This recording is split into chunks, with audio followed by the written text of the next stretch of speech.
आज हम लोग लघु शोध प्रबंध पर चर्चा करेंगे। बहुत कोई को क्या होता है कि शोध जो होता है काफ़ी कठिन कार्य लगता है उनको। उनका कहना है कि शोधार्थी जो होता है पहले शोध के दौरान कई सारी सामग्री इकट्ठा करते हैं, अध्ययन करते हैं, इसके बाद उसका शोध पत्र प्रस्तुति मतलब लिखित प्रस्तुतिकरण देते हैं। ये बात तो सच है कि जिसको हम मतलब जिसके बारे में हम लोग शोध करते हैं उन्हें लिखित प्रस्तुतिकरण देना होता है। लेकिन आज हम आसान तरीके से बताएंगे कि आप लोग कैसे मतलब अपना पत्र को तैयार कर सकते हैं इजी वे में। तो हम लोग जानते हैं कि शोध के लिए सबसे पहले इम्पोर्टेंट काम तो होता है प्राथमिक स्रोत और द्वितीयक स्रोत। तो जो भी मतलब आपको स्रोत मतलब शोध करना है तो सबसे पहले तो आपको जानना टॉपिक डिसाइड करना होता है। एक टॉपिक नहीं, आपको लगभग कम से कम 2 या 3 गो टॉपिक तो डिसाइड करना जरूरी हो जाता है। क्योंकि कभी कभार ऐसा होता है कि मान लिया हम लोग एक टॉपिक को डिसाइड कर लिए, कोई भी टॉपिक ले लिए और उससे रिलेटेड हम लोग को माना प्राथमिक स्रोत नहीं मिला या उसका द्वितीयक स्रोत मिलने में कठिनाई हो रही है, तब अगर हम उसी विषय पर शोध करेंगे तो काफ़ी तकलीफ हो सकती है, मतलब कठिन हो सकती है, कठिन कार्य हो जाएगा। लेकिन वही अगर हम लोग ऐसा टॉपिक को चुन ले जिसका हम लोग को प्राथमिक स्रोत और द्वितीयक स्रोत मिलना आसान हो जाए, तब शोध करना आसान हो जाता है। लघु शोध पत्र तैयार करने के लिए खैर हम लोग को तो प्राथमिक और द्वितीयक स्रोत की आवश्यकता जरूर होती है। जब हम लोग कोई टॉपिक डिसाइड कर लेते हैं, मान लिया मैंने मतलब एग्जांपल के लिए हम बता रहे हैं, मान लिया हम लोग ने डिसाइड किया टॉपिक का सोहराय पे शोध करना है। अब सोहराय पे शोध करने के लिए हमको प्राथमिक स्रोत और द्वितीयक स्रोत की खोज करना होगा।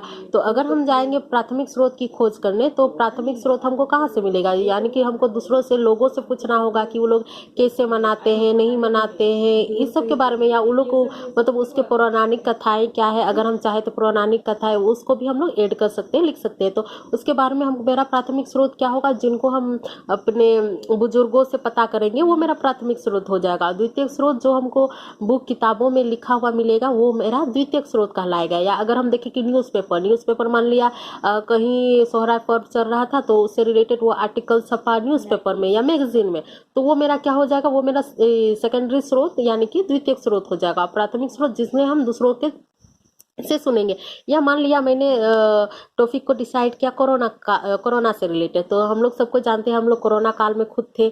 तो अगर हम मेरा टॉपिक रहेगा कोरोना से रिलेटेड तो उससे क्या होगा कि प्राथमिक स्रोत तो हमको ढेरों मिल जाएगा। उस टाइम जो आर्टिकल छपा था यानी कि ये जो आया था 2019-2020 में, तो वो क्या हो जाएगा, उसका इजीली अवेलेबल हो जाएगा उसका प्राथमिक स्रोत। तो उस टाइम का जो न्यूज़पेपर मिलेगा वो मेरा प्राथमिक स्रोत होगा। लेकिन इसके बाद मान लिया यही बहुत सालों के बाद यानी कि 2025-26 में आया, कोरोना खत्म हो गया, तब न्यू आर्टिकल में छपता है, न्यूज़पेपर में छपता है कि ऐसा कुछ आया था, तब मेरा वो सेकेंडरी कहलाएगा। लेकिन फिलहाल के लिए अभी मेरा उस दिन का जब कोरोना आया था यानी कि 19-20 का अगर हम न्यूज़पेपर उठा के देखें तो वो मेरा प्राथमिक स्रोत कहलाएगा। कभी कभार ऐसा होता है, मान लिया हम लोग टॉपिक भी डिसाइड कर लेते हैं, हम लोग को प्राथमिक स्रोत और द्वितीयक स्रोत भी मान लिया मिल ही गया। तो इसके बाद बात आती है कि आखिर उसको हम लोग लिखे कैसे, उसको लिखना होता कैसे है। तो मान लिया प्राथमिक स्रोत द्वितीयक स्रोत मिल गया, तब तो बहुत अच्छी बात है, तब तो लिखना आसान हो जाएगा। सबसे पहले हम लोग को जानते हैं कि जब लघु शोध पत्र तैयार करते हैं तो उसमें हम लोग का मुख्य पृष्ठ होता है। मुख्य पृष्ठ में होता क्या है कि अपना नाम, रोल नंबर वगैरह मतलब जो शोधार्थी होते हैं उनके अपने बारे में बताता है। इसके बाद विषय सूची के बारे में तो आप लोग सबको जानते ही होंगे। विषय सूची यानी कि जो आप लोग का टॉपिक होगा वो विषय सूची कहलाएगा। इसके बाद हम लोग आभार प्रकट करते हैं, यानी कि आपको किन किन ने आपको मतलब अपना शोध पत्र तैयार करने में हेल्प किया, उनको हम लोग उनके प्रति हम लोग अपना आभार प्रकट करते हैं। तो उनके बारे में लिखना होता है, चाहे वो आपके पेरेंट्स ही क्यों ना हो, चाहे वो कोई टीचर हो या कोई बुजुर्ग हो या कोई गाँव के कोई व्यक्ति हो, जो भी हो, उनके बारे में हम लोग उनके प्रति आभार प्रकट कर सकते हैं। इसके बाद आता है मोस्ट इम्पोर्टेंट थिंग, आता है कि आखिर परिचय में लिखे क्या। परिचय में होता क्या है कि उससे रिलेटेड, टॉपिक से रिलेटेड लिखना होता है जो आपका टॉपिक है। यानी कि मान लिया मैंने पहले ही कहा था कि जैसे मेरा टॉपिक है सोहराय से रिलेटेड, तो हम सोहराय से रिलेटेड मतलब अपना परिचय देंगे, एक्चुअल में सोहराय है क्या, सोहराय क्यों नाम पड़ा, या कुछ ऐसा अपना टॉपिक देना होता है। इसके बाद या कोरोना ही टॉपिक लिए तो कोरोना के बारे में सबसे पहले तो परिचय में क्या हो सकता है कि ये निकला कहाँ से, मतलब आया कहाँ से, कैसे फैला, है कि नहीं। तो ये मेरा क्या हो जाएगा, परिचय हो परिचय जब हम लोग लिखते हैं, पहले तो हम लोग अपना टॉपिक से रिलेटेड लिखते हैं। इसके बाद हम लोग को उसमें ये भी ऐड करना होता है कि आखिर हम लोग ये टॉपिक को शोध क्यों कर रहे हैं, मतलब उसका मकसद क्या है शोध करने का, आपका क्या मकसद है जो आपने इन्हीं टॉपिक को चुना। साथ ही साथ ये भी लिखना होता है उनमें कि आप जो अगर शोध कर रहे हैं तो आपने किन किन लोगों का हेल्प लिया, उनको भी लघु शोध पत्र में ऐड करना पड़ता है। मीन्स कि परिचय में ऐड करना पड़ता है, लिखना पड़ता है कि आपने ये टॉपिक को क्यों लिया, उससे रिलेटेड। इसके बाद आते हैं अध्याय जिसमें आप पहला परिचय तो खैर बात कर लिए, इसके बाद दूसरा अध्याय आते हैं, क्योंकि अध्याय बाय अध्याय लिखना होता है तभी ना हम लोग विषय सूची ऐड करेंगे। आखिर हम लोग का विषय सूची कैसे होगा, विषय सूची मतलब जैसे हम लोग बुक सब में देखे होंगे, कोई भी बुक अगर उठा के देखे तो वहाँ पे विषय सूची लिखा रहता है, उसमें टॉपिक वाइज टॉपिक रहता है। तो उसी तरह इसमें भी शोध में भी एक पत्र से रिलेटेड ही रहता है। जैसे फॉर एग्जांपल के लिए हम लोग समझे कि मान लो मेरा, जैसे मैंने कहा कि मेरा, मान लिया हम लिए सोहराय, मेरा ये है क्या बोलते हैं टॉपिक है, तो हम हम अध्याय ये भी लिख सकते हैं कि संथालियों का महान व लोकप्रिय पर्व सोहराय, ये मेरा एक टॉपिक हुआ है कि नहीं। टॉपिक मीन सॉरी, ये एक मेरा अध्याय हुआ, तो हम इससे रिलेटेड लिखेंगे कि संथालियों का महान लोकप्रिय पर्व क्यों है कि नहीं, महान क्यों कहा गया, इससे रिलेटेड हम लिख सकते हैं। एग्जाम्पल के लिए हम समझा रहे हैं।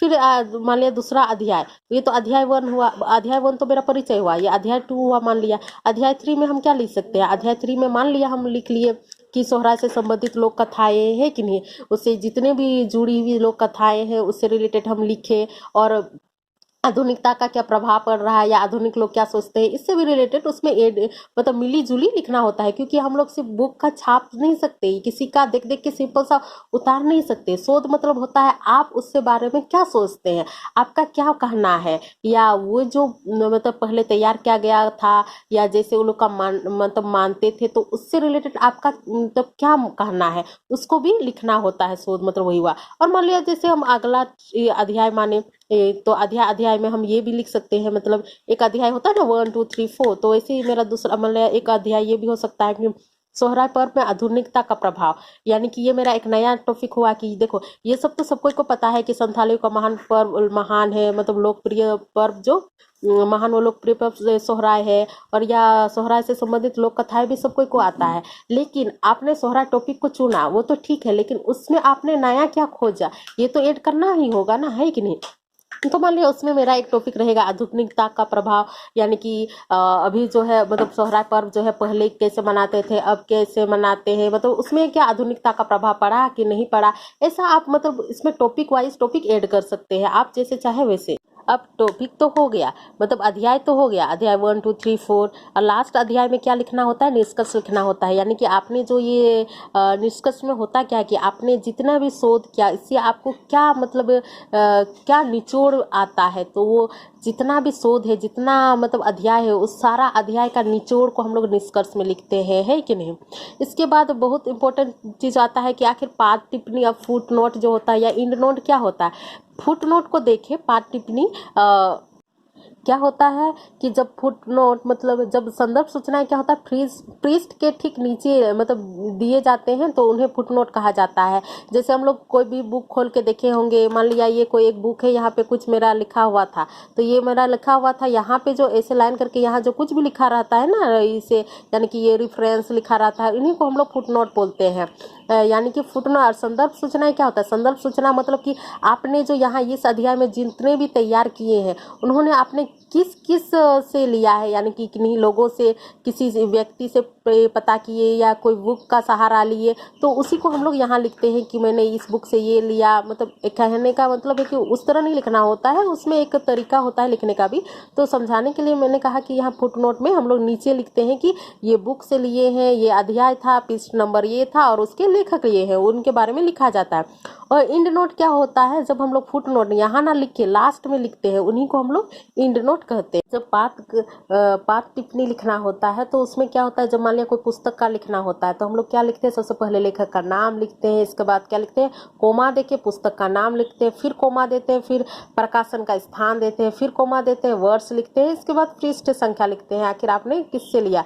मान लिया एग्जाम्पल के लिए मैंने दीनानाथ शर्मा का बुक लिया तो हम लिखेंगे दीनानाथ शर्मा, कोई बुक का नाम होगा कोमा देंगे, इसके बाद लिख देंगे जो बुक का नाम है, यानी कि संथाली पर्व लिख दिए, इसका कोमा देंगे। माना वो छपा होगा पटना से तो हम लिखेंगे पटना, कोमा देंगे, फिर ईयर लिखेंगे, मान लिया मतलब छपा था 1999 तो लिखेंगे 1999 ईस्वी में, और पृष्ठ संख्या मान लिया 17 में था तो हम लिख देंगे पृष्ठ संख्या 17 लास्ट में। इस तरह करके पाठ टिप्पणी दिया जाता है। अब आते हैं कि संदर्भ ग्रंथ सूची। संदर्भ ग्रंथ सूची में क्या होता है, जो पाठ टिप्पणी को हमने लिखा था, मतलब जितना भी हम लोग लिखते हैं पाठ टिप्पणी को, उनको वहाँ पे ऐड करना होता है, यानी कि लिखना होता है लास्ट में। लेकिन वहाँ पे जब हम लोग लिखते हैं तो उसमें क्या होता है, अल्फाबेटिकल ऑर्डर में लिखते जाते हैं। आज के लिए इतना ही। पार्ट 2 में हम लोग लिख के दिखाएंगे कि फुट नोट और इंड नोट कैसे लिखते हैं या संदर्भ ग्रंथ कैसे लिखते हैं, इसके बारे में हम लोग पार्ट 2 में देखेंगे। अगर वीडियो पसंद आए तो लाइक शेयर और सब्सक्राइब जरूर कर लीजिएगा। Thank you.